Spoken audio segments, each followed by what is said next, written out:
Right now, there is a continent bigger than the United States and Mexico combined that belongs to no country on Earth. No government controls it, no army patrols it, no flag has legal claim over any part of it, and every nation with the power to take it agreed not to. That's the part that doesn't make sense, because the year this agreement was signed was 1959, the exact middle of the Cold War. The United States and the Soviet Union were pointing nuclear weapons at each other's capitals. The world had been one wrong decision away from annihilation for over a decade, and somehow, in the middle of all that, 12 countries sat down together and signed a single document agreeing to leave an entire continent alone, including 3 countries that were already in a territorial dispute over the same piece of frozen land. It held. It has been holding for 65 years, and almost nobody asks the only question that matters: why? Because the real answer isn't what you've been told. It starts 2 years before the treaty, July 1957.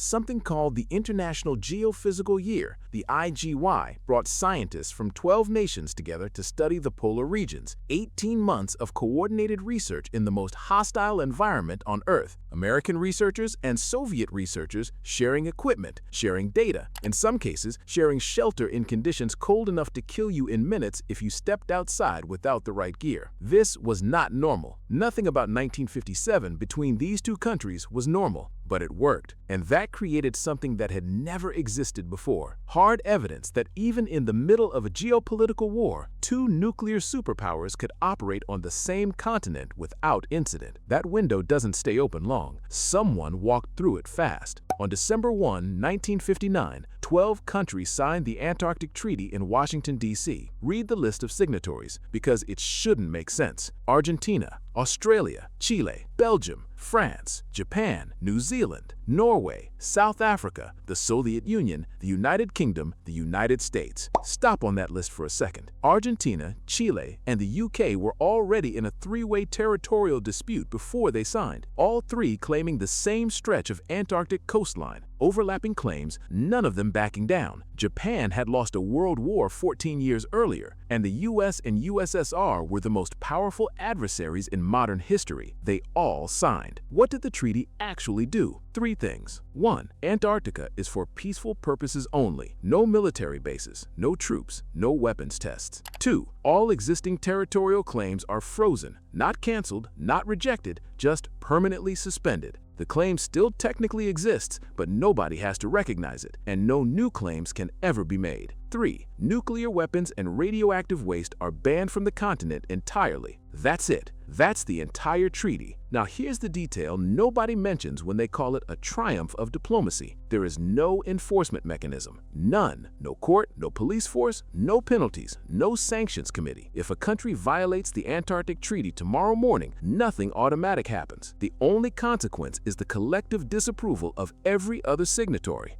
That's it, and yet it has never been violated. That's either evidence that the treaty is working, or evidence that, until recently, there was nothing on that continent worth violating it for. Here's something the treaty didn't prevent. In 1978, a woman gave birth at Esperanza Base, Argentina's Antarctic research station. A boy. His name was Emilio Marcos Palma. He became the first human being ever born on Antarctic soil. It wasn't an accident. Argentina had arranged it deliberately. Under certain interpretations of international law, physical habitation, and especially birth, can reinforce territorial claims. Argentina was playing the long game on a continent it had just agreed to share with the world. The treaty was holding. The competition underneath it never stopped. Fast forward to today. China currently has 5 Antarctic research stations. 5, more than almost any other nation on Earth. Their most recent, Kinling Station, opened in 2024. It sits on a stretch of coastline that other nations have quietly taken note of. China has never made a formal territorial claim to Antarctica, but they've never said they won't. 54 nations have signed the Antarctic Treaty. The continent is officially dedicated to science and peace. And meanwhile, geologists believe that under the ice, under layers averaging roughly 2 kilometers of frozen water, there are deposits of coal, iron ore, natural gas, oil, and rare earth minerals worth trillions of dollars. The ice is melting, the coastlines are becoming more accessible every decade, and every research station on that continent is, whether anyone says it out loud or not,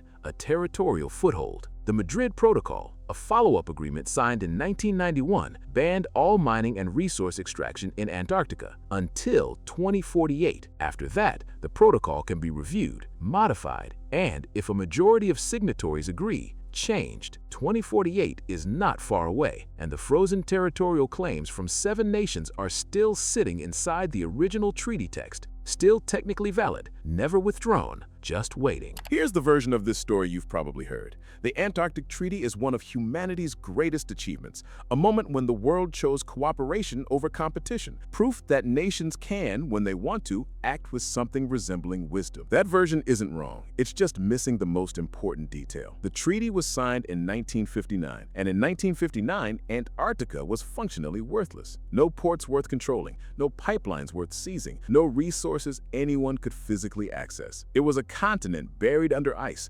largely unreachable for most of the year, offering nothing you could bring home and use. When those 12 nations agreed to leave Antarctica alone, they were agreeing to leave nothing alone. The Cold War didn't pause in Antarctica because of a sudden moral awakening. It paused because Antarctica wasn't worth fighting about. Now go back to those American and Soviet scientists eating dinner together in 1957. We read that image as cooperation, as evidence that even enemies can share something without destroying it. But both governments knew exactly what they were doing. You send scientists to learn what's there. You establish a presence before presence becomes power. The International Geophysical Year wasn't just science, it was reconnaissance with better press coverage. The treaty didn't freeze the competition, it made the competition look like something else. And the thing they were quietly competing for, the thing under the ice, is becoming reachable. The Antarctic Treaty worked because Antarctica was a place worth nothing. It is becoming a place worth something, and the question the treaty was designed to make disappear can't actually disappear. It can only be delayed. Not with troops, not yet, with research stations. In 2048, the Madrid Protocol opens for review. The 7 nations with territorial claims are still there. The UK, Australia, Norway, France, New Zealand, Chile, Argentina. Claims suspended, not canceled, still sitting in the legal text, still valid, still waiting for the moment the calculation changes. The scientists who ate dinner together in the cold in 1957 are gone. The governments that sent them are not. And under 2 kilometers of ice, something has been sitting there for millions of years, untouched, unmapped in full, waiting without knowing it's waiting. It doesn't know what a treaty is. It doesn't know anyone is coming. The ice is thinner every year.